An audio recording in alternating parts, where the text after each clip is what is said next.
एक छोटे से गांव में एक लड़का रहता था जिसका नाम रोहन था। रोहन बहुत ही मासूम और मेहनती लड़का था, लेकिन एक समस्या थी, उसे हमेशा लगता था कि वह कुछ बड़ा नहीं कर सकता।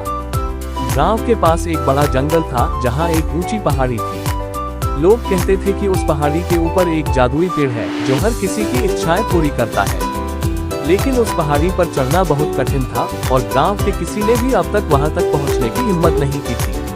एक दिन रोहन के दादाजी ने उसे कहा, बेटा, अगर तुम अपनी मेहनत और हिम्मत से कुछ करने की ठान लो तो कोई भी चीज असंभव नहीं होती। ये बात रोहन के दिल को छू गई। उसने ठान लिया कि वह उस पहाड़ी पर चढ़कर जादुई पेड़ तक जाएगा। अगली सुबह रोहन जल्दी उठकर पहाड़ी की ओर निकल पड़ा। रास्ता बहुत कठिन था, कभी कभी उसके पैर फिसल जाते, कभी वह कांटों से घायल हो जाता, लेकिन उसने हार नहीं मानी। रास्ते में उसे कई जानवर मिले, गिलहरी, खरगोश और चिड़िया। सबने उसका हौसला बढ़ाया।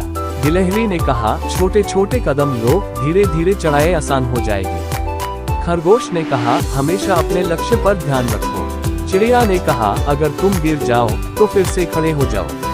रोहन ने इन सब की बात मानी और अपने सफर को जारी रखा। कई घंटे के कठिन परिश्रम के बाद आखिरकार वह पहाड़ी के शीर्ष पर पहुंच गया। वहां जादुई पेड़ खड़ा था जो बहुत ही सुंदर और चमकदार था।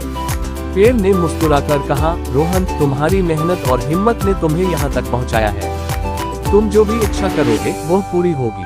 लेकिन रोहन ने कहा, मुझे कुछ नहीं चाहिए। मैंने जो सीखा है वही मेरी सबसे बड़ी जीत है। अब मैं जानता हूँ कि मेहनत और हिम्मत से सब कुछ हासिल किया जा सकता है।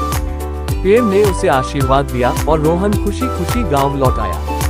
उसने अपने दोस्तों और गांव वालों को ये कहानी सुनाई और सबको प्रेरित किया कि कोई भी सपना बड़ा नहीं होता, बस उसे पूरा करने की हिम्मत होनी चाहिए। सीख, हमेशा अपनी मेहनत और हिम्मत पर विश्वास करो। कोई भी मंजिल कठिन नहीं होती अगर हमारा संकल्प मजबूत हो।